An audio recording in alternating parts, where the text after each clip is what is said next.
Mesdames et messieurs, bonjour. Ravi de vous retrouver. Bienvenue à cette nouvelle édition de notre programme L'Égypte à la une. Et nous allons commencer l'édition d'aujourd'hui, du lundi 2 novembre 2020, avec le président Abdel Fattah el-Sisi qui a inauguré samedi dernier l'Université internationale du roi Salman à Sharm el-Cheikh dans le gouvernorat du Sinaï du Sud et le musée de Sharm el-Cheikh, inscrit dans le cadre des projets nationaux du développement de la péninsule du Sinaï.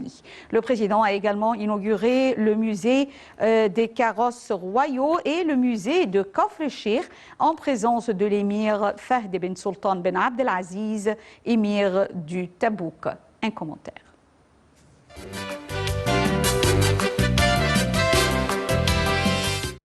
Le président Abdel Fattah el-Sisi a déclaré que chaque million d'habitants avait besoin d'une université et comme l'Égypte comptabilisait 100 millions d'habitants, nous devions donc avoir 100 universités, mais nous n'avions que 72 universités diverses, alors qu'en 2032, le nombre de la population atteindrait 125 millions de personnes, ce qui nécessitait d'avoir au moins 125 universités.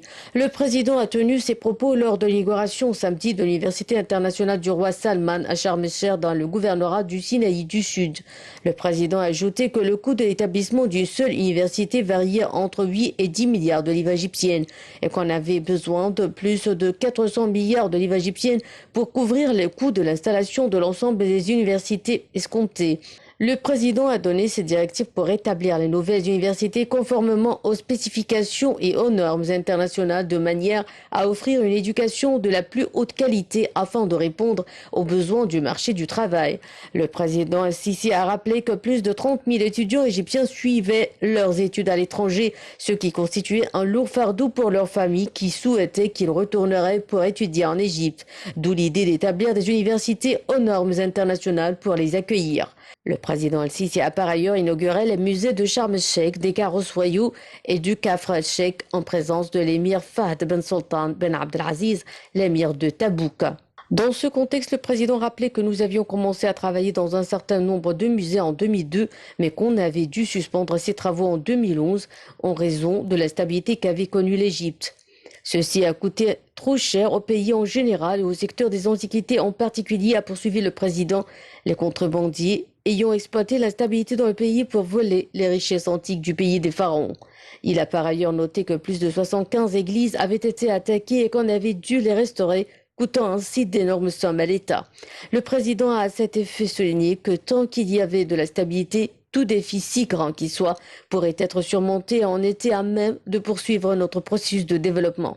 Le président a aussi inauguré par vidéoconférence le tunnel Ras al-Nakab dans le cadre du plan national du développement d'infrastructures routières.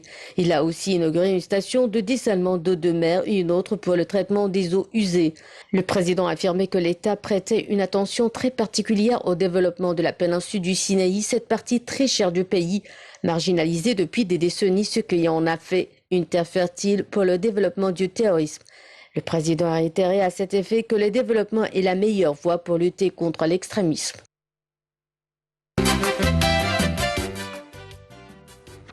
Le président Abdel Fattah el-Sisi a reçu dimanche soir un appel téléphonique du président du Conseil européen, M. Charles Michel. L'entretien téléphonique a porté sur la coopération entre l'Égypte et l'Union européenne pour faire face à l'idéologie radicale et réaliser la coexistence entre les différentes religions. Le responsable européen a affirmé que la partie européenne comptait essentiellement sur le rôle de l'Égypte qui se caractérise par l'équilibre et la sagesse sous la direction du président Abdel Fattah el-Sisi. Le chef de l'État, Abdel Fattah el-Sisi, a pour sa part affirmé que l'Égypte, à travers ses institutions religieuses, à leur tête l'Azhar, n'épargnera aucun effort et continuera à assumer ses responsabilités et également à jouer son rôle en coopération avec l'Union européenne et ses pays membres, ainsi qu'avec tous les pays du monde pour faire propager les valeurs de la modération, de la tolérance, de coexistence pacifique et du rejet du radicalisme. Le président Abdel Fattah el-Sisi a participé mercredi à la cérémonie organisée par le ministère de Waqf à l'occasion de la célébration du Moulid al-Nabawi ou l'anniversaire du prophète Mohammed, paix et bénédiction sur lui. Notre célébration de la naissance du prophète Mohammed, paix et salut sur lui, nous rappelle les valeurs de pitié dictées par notre religion et nous rappelle la tolérance de la charia, la loi islamique, qui est notamment basée sur la construction et non pas sur la destruction comme Dieu souligne dans le Coran. Le président Al-Sisi a tenu ses propos lors de son intervention au cours de la cérémonie organisée par le ministère des Waqf à l'occasion de la célébration de la naissance du prophète Mohammed, paix et salut sur lui. À cette occasion, le président a mis l'accent sur les principes de l'islam basés sur la tolérance et l'acceptation d'autrui, rejetant l'intégrisme et les idéologies radicales pour réaliser les désintérêts des pays et des populations. À cet égard, le président Al-Sisi a réitéré que la sensibilisation et le fait de penser et d'être conscient de tout ce qui se passait autour de nous s'avérait une des priorités de la période actuelle pour pouvoir faire face aux forces du mal qui déforment les textes religieux et leur donnent des significations erronées afin de servir leurs objectifs et leurs intérêts. Le président a donc rappelé qu'une grande responsabilité incombe aux érudits et aux oulémas pour rectifier ces faux concepts de l'islam et protéger la société et l'État contre les complots de destruction et de sabotage. Le chef de l'État a parlé de l'islam qui est basé sur la coexistence pacifique, soulignant l'importance de la conjugaison des efforts de toutes les institutions religieuses, éducatives, culturelles et médiatiques pour former la personnalité d'une future génération capable de relever tous les défis et de faire la distinction entre le juste et le faux, entre les réalités et les rumeurs, entre ce qui est vrai et ce qui est falsifié. Le président a à cet effet salué les efforts menés par les institutions religieuses pour faire propager la pensée éclairée face aux fausses idéologies, appelant à déployer davantage d'efforts pour parvenir à toutes les catégories de la société et les sensibiliser. Il faut appuyer le discours religieux, modéré et éclairé, a dit le président, ajoutant que le message de l'islam que le prophète avait reçu faisait prévaloir la liberté de culte et de pensée. Le président Al-Sisi s'est toutefois alarmé contre l'utilisation de cette liberté pour servir les intérêts personnels et donc mener au chaos et appeler à la destruction. La liberté signifie de respecter autrui et de s'arrêter aux limites des libertés des autres, a souligné le président en mettant en garde contre ceux qui justifient le radicalisme sous couvert de la religion. Le président a affirmé qu'insulter les prophètes et les messagers de Dieu ou les religions blesse les sentiments des millions de personnes. Il est inconcevable donc de voir les musulmans payer un lourd tribut pour les péchés et le mal d'une minorité qui s'est égarée du bon chemin, a déclaré le président. Il est inconcevable donc de voir les musulmans payer un lourd tribut pour les péchés et le mal d'une minorité qui s'est égarée du bon chemin, s'est indigné le président. Commentant la dernière crise relative aux caricatures blasphématoires du prophète Mohammed, paix et salut sur lui, le président a appelé tous les musulmans en Égypte et à l'extérieur, s'il aime le prophète, à suivre donc son exemple et ses hautes moralités. Le chef de l'État a enfin souligné que nous respections les autres cultes, appelant tous les Égyptiens et tous les musulmans vivant dans un pays étranger à respecter ses valeurs. Le président Abdel Fattah el-Sisi, je m'excuse, les gouvernements irakiens et égyptiens ont tenu samedi un nouveau round de pourparlers officiels sous la présidence du Premier ministre irakien Mustafa el-Khademi et de son homologue égyptien Mustafa Madbouli dans le cadre des travaux de la haute commission mixte. Le Premier ministre égyptien était arrivé dans la journée en Irak à la tête d'une haute délégation gouvernementale en visite officielle pour co-présider avec son homologue irakien la réunion du Haut Comité conjoint. Un commentaire de Dalia Karam. Les travaux du Haut Comité égypto-irakien conjoint dont les réunions préparatoires ont commencé le 28 octobre ont débuté sous la présidence des premiers ministres égyptiens Mustafa Madbouli et irakien Mustafa al-Kadhimi. Il y a des instructions claires du président Abdel Fattah el-Sisi de mobiliser toutes les expériences égyptiennes pour soutenir l'Irak dans les différents domaines, a affirmé samedi le premier ministre égyptien lors des réunions du Haut Comité égypto-irakien conjoint à Bagdad. La principale séance du Haut Comité égypto-irakien conjoint intervient à un moment très important où la région connaît des développements successifs qui ont des répercussions sur tous les pays de la région, a déclaré M. Madbouli, ajoutant que ceci exige la coopération entre l'Égypte et l'Irak et des efforts consentis par les deux pays à tous les niveaux afin de faire face aux défis et dangers. Le Premier ministre a également affirmé l'attachement constant de la politique égyptienne envers l'Irak basé sur la nécessité de préserver l'unité et la souveraineté de l'Irak et le rejet de toutes les ingérences étrangères dans les affaires irakiennes, ajoutant que l'Égypte comprend pleinement les particularités politiques, historiques et géographiques de l'Irak. Les premiers ministres égyptiens et irakiens ont assisté aux cérémonies de signature de 15 accords, mémorandums d'entente et protocoles de coopération destinés à renforcer la coopération bilatérale entre les deux pays au siège du Conseil des ministres irakiens. Le ministre du Pétrole et des Ressources minérales, Tariq Al-Molla, et son homologue irakien ont signé un mémorandum d'entente entre les ministères égyptiens et irakiens du pétrole. La ministre de la Coopération internationale, Rania Al-Mashat, a pour sa part signé un mémorandum d'entente avec le ministre irakien de la Justice portant sur la coopération, la formation et l'échange des expériences dans le domaine de la justice et de la magistrature. Les ministres égyptiens et irakiens de la Santé ont de leur côté signé un mémorandum d'entente dans les domaines de la santé, de la médecine et de la formation. D'autres mémorandums d'entente ont été signés entre les ministres du Transport, du Logement et du Commerce des deux pays. Le président exécutif de l'Autorité générale de l'investissement et les zones franches et le responsable de l'Autorité de l'investissement irakienne ont également signé un mémorandum d'entente dans le domaine de l'investissement. L'Égypte a initié un plan décennal de 70 milliards de dollars pour le développement des infrastructures de transport depuis 2011. Le sous-secteur routier a bénéficié de la construction de 45 000 km de routes principales. Le linéaire total devrait atteindre alors 30 500 km en 2024 et 10 200 km pour les voies ferrées. L'Égypte a réalisé des progrès sans précédent dans le secteur des transports. Entre 2014 et 2020, les investissements dans les projets de routes et de ponts ont atteint 377 milliards de livres égyptiens, soit 24 milliards de dollars, a annoncé le ministre des Transports Kamel El Wazir au cours de la 65e session du bureau exécutif du Conseil des ministres arabes des Transports. Depuis juin 2014, date de l'arrivée au pouvoir du président Abdel Fattah al-Sisi, l'Égypte a construit 4000 km de routes. Dans le cadre d'un plan décennal, explique le ministre, un budget de 175 milliards de livres égyptiennes a été affecté pour la réalisation d'un total de 7000 km de routes d'ici 2024. À cette échéance, le linéaire total des routes principales du pays sera porté à environ 30 500 km contre 23 500 km en 2014. Le sous-secteur ferroviaire n'est pas en reste. D'ici 2024, les investissements dans le secteur devraient atteindre 142 milliards de livres égyptiennes. Le développement de la signalisation est l'un des aspects les plus importants de ce volet. Le ministre a indiqué qu'il est prévu d'atteindre 10 200 km de voies ferrées d'ici 2024 et 11 530 km d'ici 2030, contre 9 570 km actuellement. Cet essor permettra alors de faire passer le nombre de passagers voyageant par train de 1 million par jour actuellement à 1,5 million d'ici 2024 et à 2 millions à l'horizon 2030. C'est en tout 1 100 milliards de livres égyptiennes comptant investir l'Égypte pour le développement des infrastructures de transport dans le cadre de ce plan décennal.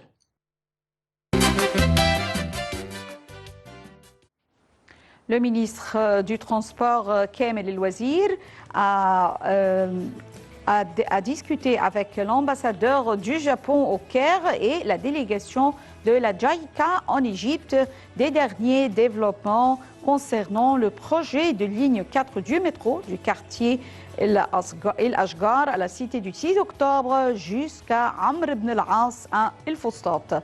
Le ministre a affirmé la profondeur des relations égypto-japonaises et la volonté du ministère des Transports de poursuivre la coopération entre les deux parties dans la mise en œuvre de ce projet impliquant la nécessité d'achever toutes les procédures pour commencer le projet. Le ministre a expliqué que les entreprises égyptiennes aient une grande expérience dans ce domaine. Pour sa part, l'ambassadeur du Japon a salué les efforts du ministère égyptien des Transports pour développer tous les secteurs du système, soulignant la volonté de la partie japonaise de continuer à coopérer avec la partie égyptienne dans la mise en œuvre des projets aussi importants. Les deux parties ont convenu de tenir des réunions intensive entre l'autorité des tunnels et la JICA japonaise pour accélérer l'achèvement de toutes les procédures de démarrage et de la mise en œuvre du projet à la lumière de l'engagement des deux parties à respecter toutes les conditions de l'accord de financement signé entre les deux parties. Un mémorandum d'entente a été signé entre Canal Company for Ropes, société affiliée à l'autorité du canal de Suez, et l'entreprise norvégienne Sterner pour construire un complexe d'usines de pisciculture avec une technologie moderne de haute qualité et productive utilisant le système RAS, indique l'AMENA. Dans un communiqué, le président de l'autorité du canal de Suez, Oussama Rabia, a déclaré que cet accord prévoit la mise en place d'un complexe d'usines de pisciculture avec une productivité de 2500 tonnes par unité. Selon le protocole d'accord, un comité mixte sera formé des deux parties pour effectuer les études techniques et financières nécessaires du projet, à condition que le calendrier de démarrage des étapes soit fixé pour une période allant de 12 à 18 mois à compter immédiatement après la signature des contrats définitifs pour commencer la production. M. Rabia a souligné que l'autorité tenait à établir des projets à valeur ajoutée pour diversifier les sources de revenus et soutenir l'économie nationale, jugeant important ce projet pour renforcer la sécurité alimentaire en matière de protéines animales d'une part et faire correspondre les normes nécessaires pour l'exportation à l'étranger et fournir une source de diverses d'autre part. L'Institut égyptien des technologies et de l'information a signé un accord de coopération avec l'entreprise technologique de Google pour lancer un programme de formation de plus de 30 000 diplômés en intelligence artificielle et en apprentissage automatique. Ils seront impliqués dans le développement de l'économie numérique. L'accord a été signé par visioconférence sous l'assistance du ministre égyptien des Communications et des Technologies de l'Information, Amr Talat. Le programme qui se déroulera en deux phases, spécialement pour les diplômés en génie logiciel. Il va également donner aux jeunes retenus des compétences dans le traitement du langage naturel, la vision et l'analyse prédictive.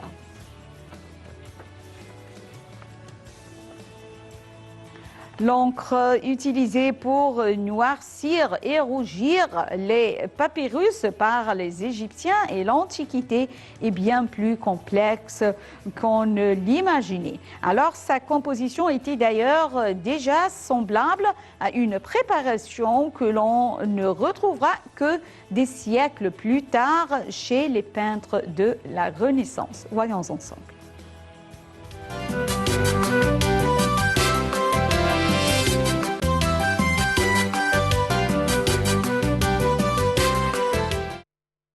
Inventée dans l'Égypte ancienne il y a environ 5000 ans, l'encre noire n'eut de cesse d'être utilisée pour rédiger tout type de texte.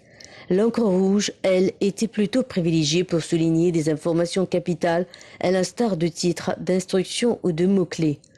Au cours de la dernière décennie, de nombreuses études ont été menées pour étudier le mystère de l'invention de l'encre dans l'Égypte ancienne, mais aussi pour comprendre son histoire. La culture égyptienne ne fut d'ailleurs pas la seule à l'exploiter durant l'Antiquité. La Grèce et la Rome antique y eurent aussi largement recours. Des chercheurs ont mis au jour la présence de plomb, dont les encres noires et rouges utilisées sur des papyrus de l'Égypte antique. Les spécialistes ont découvert que la composition des pigments était bien plus complexe qu'ils ne l'imaginaient. Les substances contiennent aussi des ions de phosphate, de sulfate, de chlorure et de carboxylate, indique une étude publiée récemment par Science et Avenir. Les auteurs ont détaillé leurs conclusions dans la revue PNAS. Ils ont expliqué avoir étudié 12 morceaux de papyrus retrouvés dans la bibliothèque du temple de Teptinis. Les documents ont été rédigés entre 100 et 200 après Jésus-Christ et sont de nature diverse. Certains textes sont médicaux quand d'autres traitent de l'astrologie ou des rituels. Pour leurs travaux, les chercheurs des universités de Copenhague et de Grenoble ont fait appel à la diffraction et la fluorescence. Il s'agit de techniques rendues possibles par l'utilisation de micro-rayons X. La spectroscopie micro-infrarouge leur a également permis d'analyser la composition d'échantillons microscopiques d'encre. Ces méthodes ont montré que le plomb utilisé pour fabriquer les encres rouges et noires ne s'y trouvait pas à l'état de blanc de plomb ni de minimum, explique Science et Avenir. Ces formes de plomb étaient pourtant très répandues dans les pigments de l'Antiquité. Les scientifiques en ont déduit que le métal n'était pas utilisé pour colorer le liquide, mais pour augmenter sa vitesse de séchage. Cette utilisation précise du plomb n'était jusque-là connue qu'à partir du XVe siècle. Les artistes y avaient alors recours pour leur peinture à l'huile. Depuis septembre 2018, les ingénieurs et les travailleurs de la construction travaillaient d'arrache-pied pour achever la construction du premier musée des antiquités dans la station balnéaire de Sharm el-Sheikh en mer Rouge que vient d'inaugurer samedi dernier le président Abdel Fattah el-Sisi. Le nouveau musée de Sharm el-Sheikh va introduire un nouveau produit touristique qui s'ajoute aux attractions de cette ville balnéaire. Un commentaire. Le Sharm el-Sheikh abrite plus de 3000 objets représentant toutes les phases historiques de l'Égypte. Cela fait partie d'un plan des autorités touristiques égyptiennes visant à diversifier les attractions touristiques de Sharm el-Sheikh et à ramener la civilisation égyptienne antique dans une ville qui est connue pour ses plages et ses montagnes depuis sa construction en tant que station balnéaire il y a près de 5 décennies. Selon des responsables, il s'agit d'un énorme projet qui vise à introduire un nouveau produit touristique qui s'ajoute aux attractions de la ville. Ce projet répondra aux différents besoins et intérêts des touristes visitant Sharm el-Sheikh et pourra jouer un rôle en attirant plus de touristes dans la ville. La construction du musée a commencé avant le soulèvement de 2011. Après le soulèvement, le projet a été arrêté par manque de fonds. À l'époque, le coût de construction du musée était estimé à environ 11 millions de dollars. Les travaux ont repris en septembre 2018, mais le coût estimé est passé à environ 47 millions de dollars. À lui seul, le coût de sa première phase est passé à 17 millions de dollars. Le musée est construit sur 21 hectares de terrain et comprend un bâtiment principal et un grand jardin aménagé en fonction de l'environnement qui l'entoure. Il abritera 9 halls d'exposition principaux, des restaurants, des magasins commerciaux et un théâtre en plein air. Il y a des points de vente pour vendre des produits égyptiens traditionnels, y compris des vêtements, des répliques d'ustensiles de cuisine anciens et des statues. Les artefacts exposés au musée sont prêtés par le musée égyptien du Caire ainsi que par des entrepôts d'antiquités ailleurs en Égypte. Ils représentent les différentes phases de l'histoire égyptienne avec des artefacts datant de la civilisation égyptienne antique, de l'ère chrétienne et de l'ère islamique. Le président Abdel Fattah el-Sisi a également rouvert samedi dernier le musée des véhicules royaux de Boulay au Caire. Le ministre des Antiquités et du Tourisme, Khaled El-Anani, a souligné que le projet de restauration de ce musée a coûté environ 63 millions de livres égyptiennes, ce qui montre le soutien du gouvernement au secteur des antiquités égyptiennes. Un commentaire de Dalia Karam.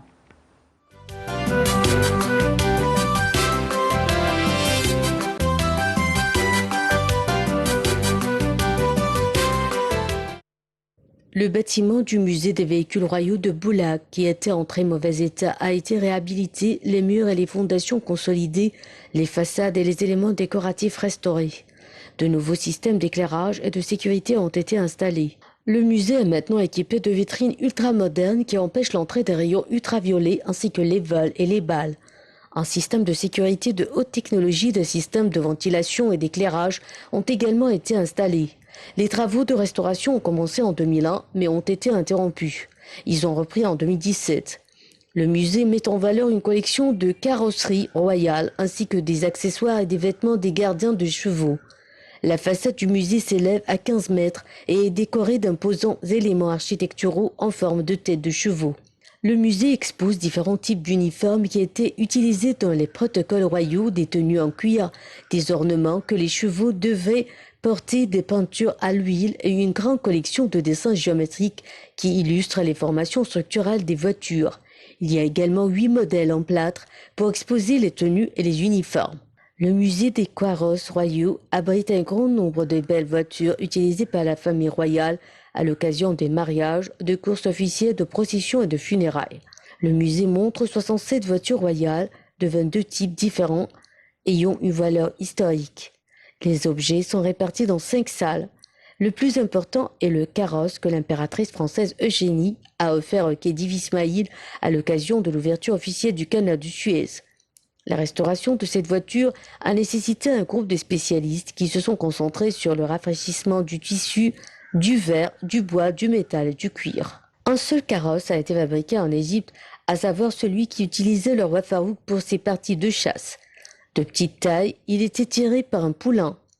En dehors des calèches, le musée renferme des meubles et des œuvres d'art de grande valeur, dont des chaises, des tables, des costumes d'époque, des peintures représentant des portraits de célèbres personnages, ainsi que des scènes de vie et d'importants événements historiques. Il expose également des paires de reines, des médailles, des pièces de monnaie, des statues, des accessoires, des chevaux et des calèches.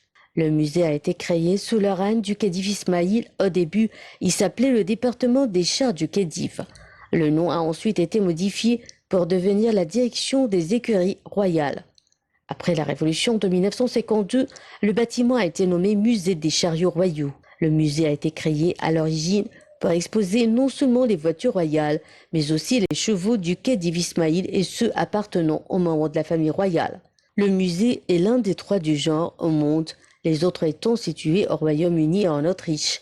Le bâtiment a été érigé par le Khedive Ismaïl au milieu du XIXe siècle pour abriter les carrosses et les écuries royales et disposer d'une grande cour de vin pour préparer les carrosses et les chevaux à l'équitation. Il abritait également une clinique vétérinaire et une ambulance, ainsi que les logements et les dortoirs des ouvriers.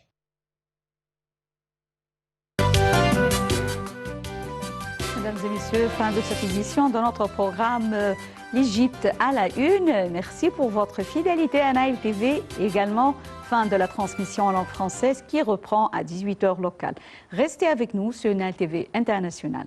Au revoir.